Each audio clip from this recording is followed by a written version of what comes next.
La depravación total del hombre. Este es el primer tema del sistema teológico llamado las doctrinas de la gracia, hablando de soteriología, que es la parte de la teología que estudia la doctrina de la salvación. Y hablamos acerca de la depravación o corrupción, también se conoce así como la corrupción radical del hombre. Un tema que declara el estado natural en el cual se encuentra toda la humanidad. ¿Cuál es ese estado? ¿Se acuerda? Muerte. De acuerdo a Efesios capítulo 2, como lo vimos la semana pasada, el hombre está muerto en sus delitos y pecados, y decíamos que esta es una visión muy distinta a la que tiene normalmente la humanidad. La humanidad ve al hombre como un ser bueno en muchas ocasiones, como un ser que puede hacer cosas buenas, como un ser que puede ganarse el cielo haciendo cosas buenas. Y veíamos todo este sinfín de sistemas religiosos que hablan acerca del hombre, pero tiene una visión totalmente equivocada. El hombre se encuentra en un estado de miseria, a la luz de las Escrituras. Y además de esto, el hombre también se encuentra incapacitado a causa del pecado de hacer algo. ¿Para qué? Para salvarse. Lo hemos estado viendo en esta serie de Romanos, lo hemos estado viendo en diferentes ocasiones y hermanos, no nos vamos a cansar de repetirlo. El hombre se encuentra en un estado incapacitado de poder hacer algo para salvarse. No puede hacer nada. Toda la humanidad ha sido afectada por el pecado. Y toda. Un canon de la doctrina cristiana que se conoce como el canon de Dort dice lo siguiente, lo voy a citar así tal cual lo que dice. Por consiguiente, todos los hombres son concebidos en pecado. Recuerda que era una de las preguntas de nuestra actividad. Si el hombre nace en pecado o aprende a pecar. Y vimos que el Salmo 51 nos respondía a esto: en maldad he sido concebido. Entonces el canon de Dort dice: por consiguiente todos los hombres son concebidos en pecado, y al nacer como hijos de ira, incapaces de algún bien saludable o salvífico, e inclinados al mal, muertos en pecado y esclavos del pecado, y no quieren ni pueden volver a Dios ni corregir su naturaleza corrompida, ni por ellos mismos mejorar la misma sin la gracia del Espíritu Santo, que es quien regenera. Esto usted lo puede buscar en internet, el canon de Dort, capítulo 3 y 4. Puede buscarlo y habla acerca del estado natural del hombre, de esta depravación total del hombre. Ahora, querido hermano, realmente quisiera que entendiéramos esta parte de la depravación total del hombre. Porque si no entendemos bien esta parte de la depravación total del hombre, no vamos a entender todas las demás doctrinas. Y nos van a causar confusión, y nos van a causar polémica, y vamos a decir, eso es injusto. ¿Cómo es posible que eso diga las Escrituras? ¿Cómo es posible que eso tenga que ver con la salvación de Dios? Dios no es así, hermanos. ¿Hay alguna duda? Y lo pregunto abiertamente, ¿hay alguna duda con respecto a la condición natural del hombre? ¿Tienen alguna duda ustedes, hermanos, acerca de cómo es el hombre, de acuerdo a las Escrituras, de cuál es su condición? ¿O nos queda claro a todos? ¿Sí nos queda claro a todos? ¿Cuál es la condición? Sí, hermano.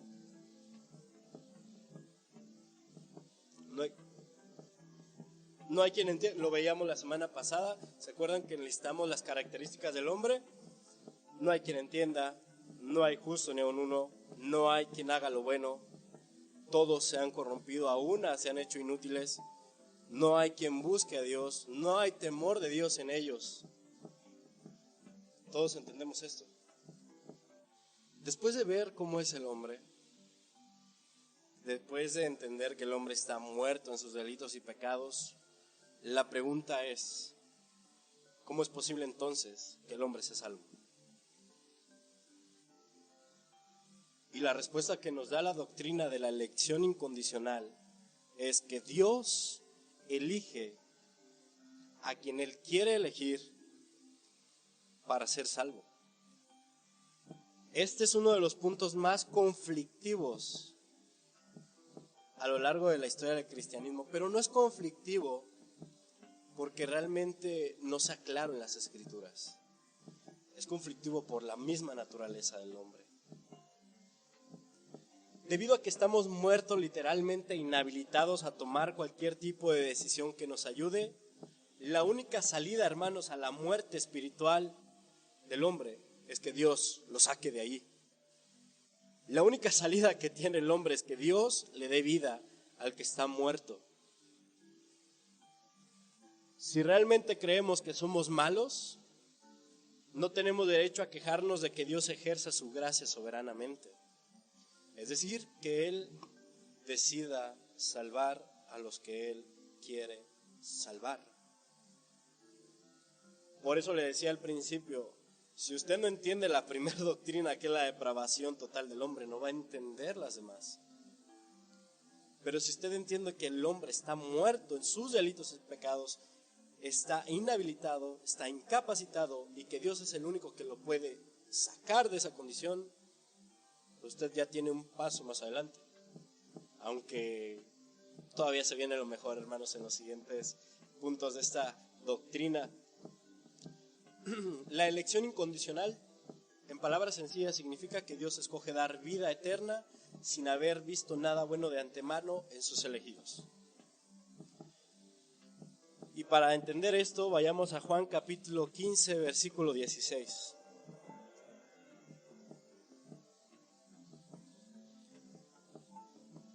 ¿Es Dios quien elige al hombre o el hombre quien elige a Dios? Juan capítulo 15, versículo 16.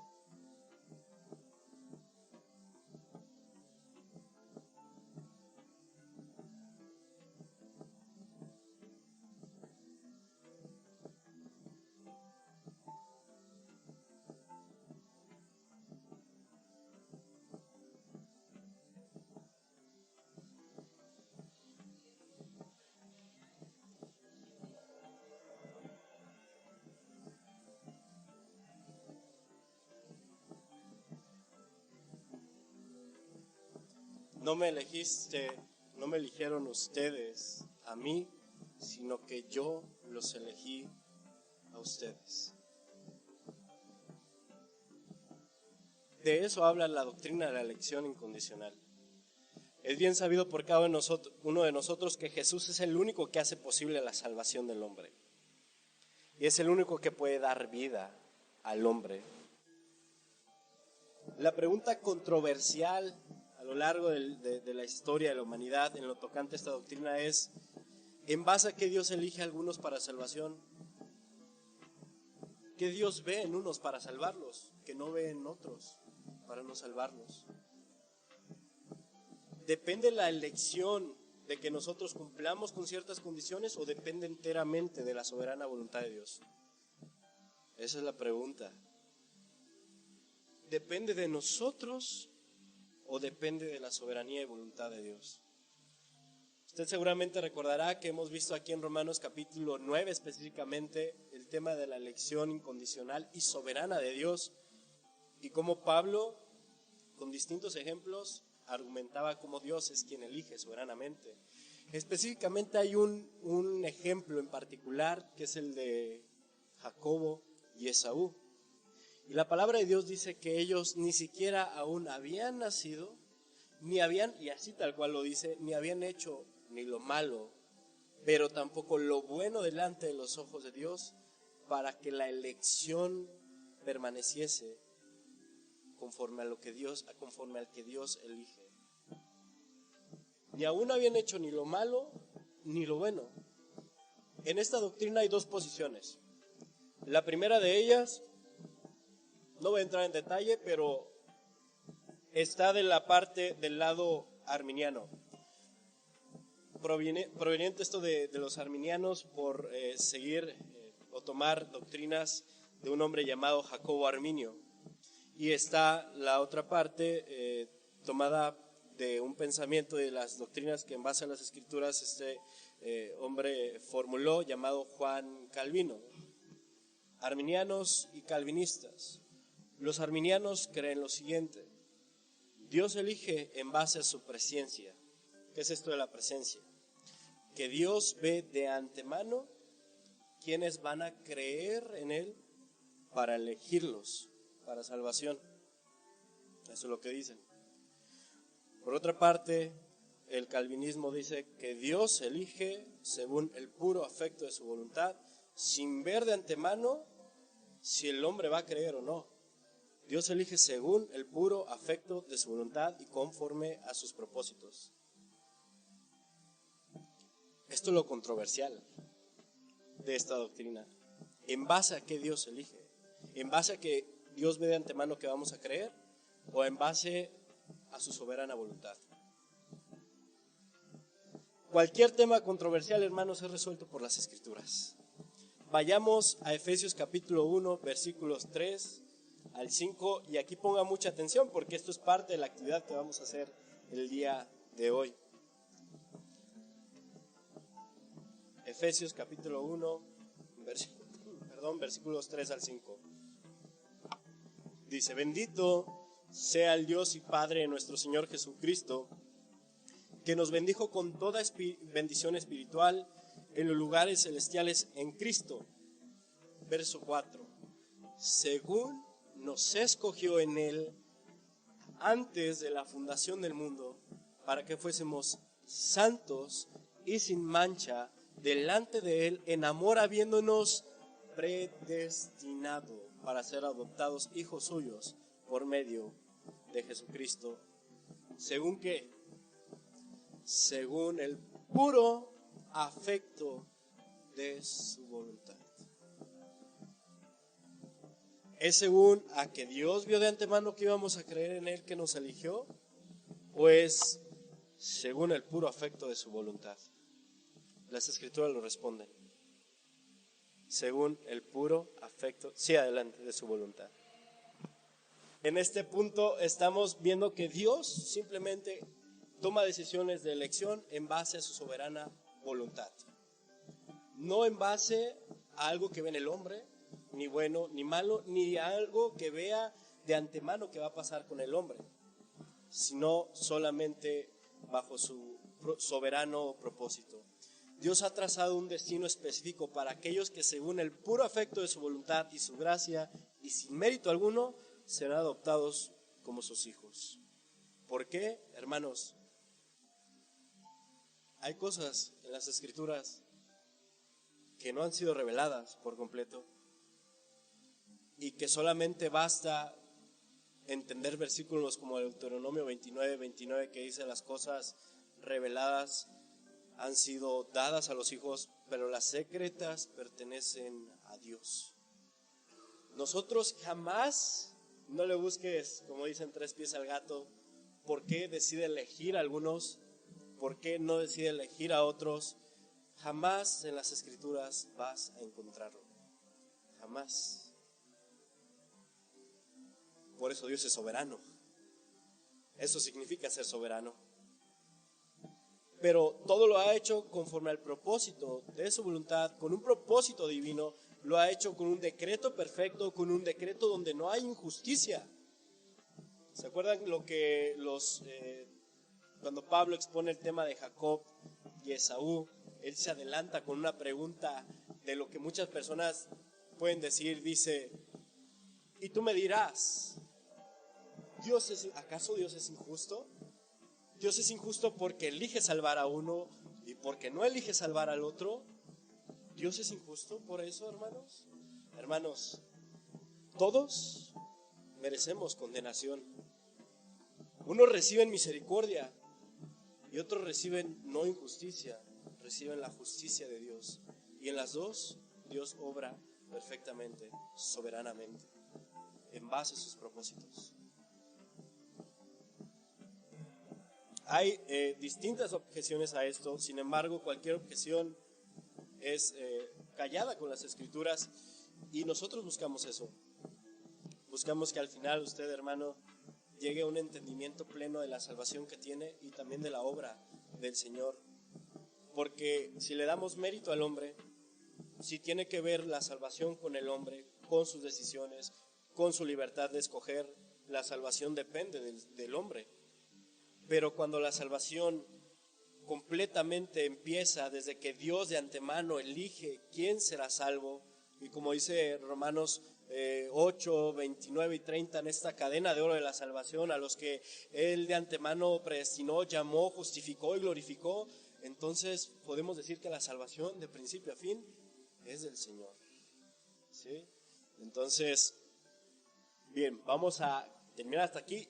No es un estudio a profundidad de esta doctrina, seguramente en su momento tendremos el tiempo de estudiar a profundidad, pero de verdad le invito, entienda primero y pídale a Dios sabiduría para entender el primer tema, la depravación total del hombre. Repáselo, hermano, repase la depravación total del hombre, porque entendiendo eso, todo lo demás cae en su lugar.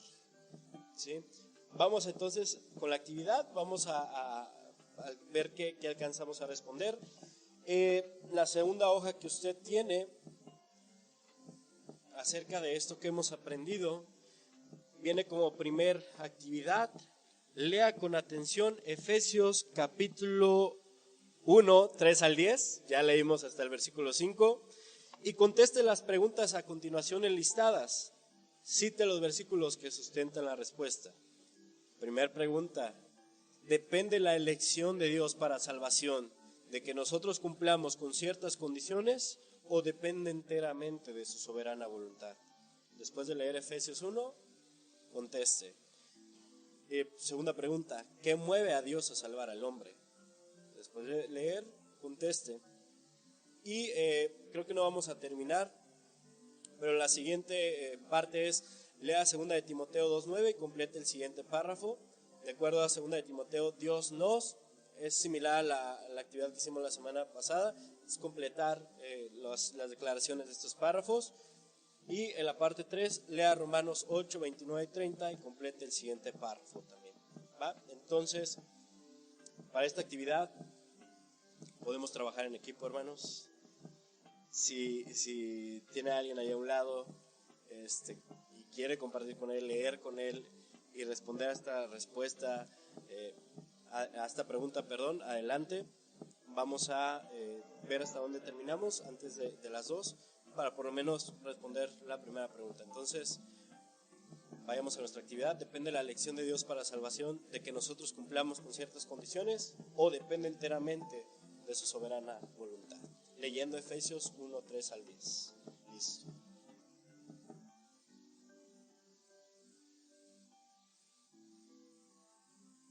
Como no quisiera que nos fuéramos sin terminar con la actividad, vamos a ir comenzando con la primera pregunta para completar las demás. No importa si no llegó a las últimas, vamos a irlas completando juntos, de tal manera que pueda llevárselas y repasarlas en su casa y completarlas con la lectura de las Escrituras y escuchando otra vez esta clase. La primera actividad, es lea con atención Efesios capítulo 1, versículos 3 al 10 y conteste las siguientes preguntas citando los versículos, que den respuesta. Primera pregunta: ¿depende la elección de Dios para salvación de que nosotros cumplamos con ciertas condiciones o depende enteramente, completamente de su soberana voluntad? Participantes. ¿Alguien, hermanos, que haya terminado esa primera pregunta? Efesios 1, 4 y 5. Según nos escogió en Él antes de la fundación del mundo para que fuésemos santos y sin mancha delante de Él, en amor habiéndonos predestinados para ser adoptados hijos suyos por medio de Jesucristo, según el puro afecto de su voluntad. ¿Alguien tiene una respuesta diferente? Todos tenemos. Sí, adelante, hermano. La primera pregunta: ¿depende la elección de Dios para salvación?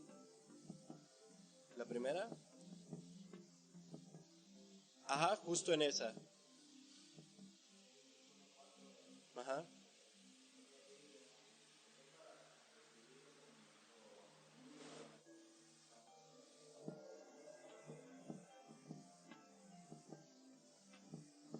bien, dijo, nos escogió.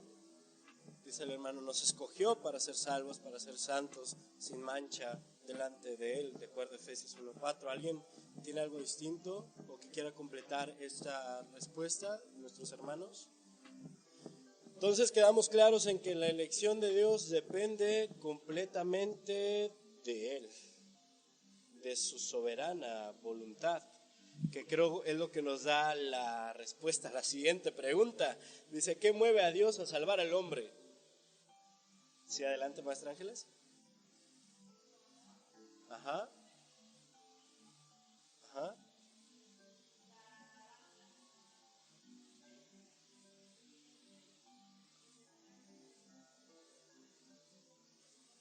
Ok, mueve el amor de Dios para alabanza de Él mismo, según las riquezas de su gracia, muy bien. ¿Alguien tiene algo distinto, quiere completar? Respuesta, sí, adelante. Ajá.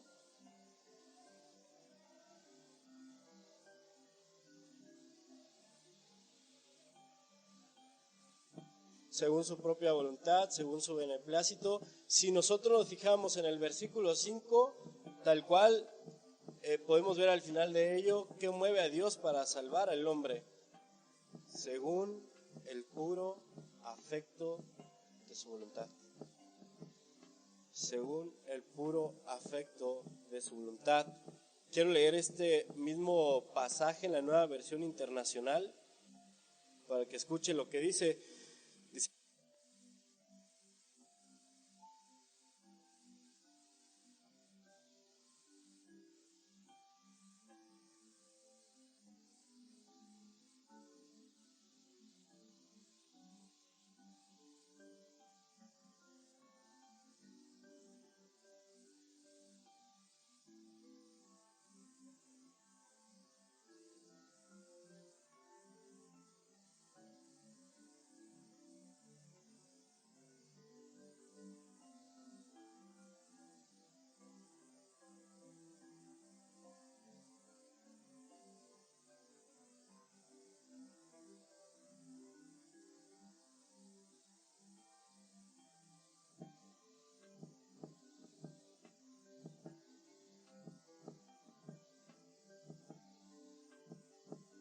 Vamos a irnos un poquito más rápido para alcanzar a terminar. Decía, lea 2 de Timoteo, pero es capítulo 1, verso 9, y complete el siguiente párrafo. Vamos a ir entonces a 2 de Timoteo, capítulo 1, versículo 9, y dice así. Pues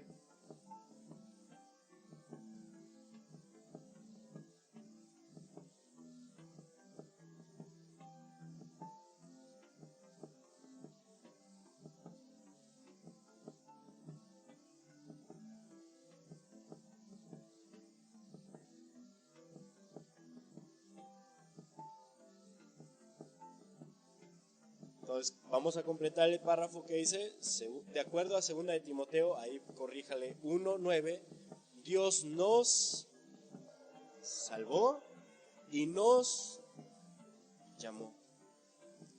No conforme a nuestras obras, es decir, a lo que podamos hacer para intentar ganar la salvación, más bien Él nos salvó según su, así es, y esto fue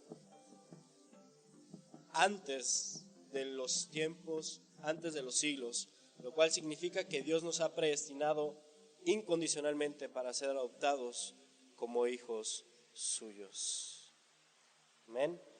Y última actividad, dice, lea Romanos capítulo 8, versículos 29 al 30. Dice Romanos 8, 29 al 30. Porque a los que antes conoció también los predestinó para que fuesen hechos conforme a la imagen de su Hijo, para que Él sea el primogénito entre muchos hermanos. Y a los que Él predestinó, a estos también llamó. Y a los que llamó, a estos también justificó. Y a los que justificó, a estos también glorificó.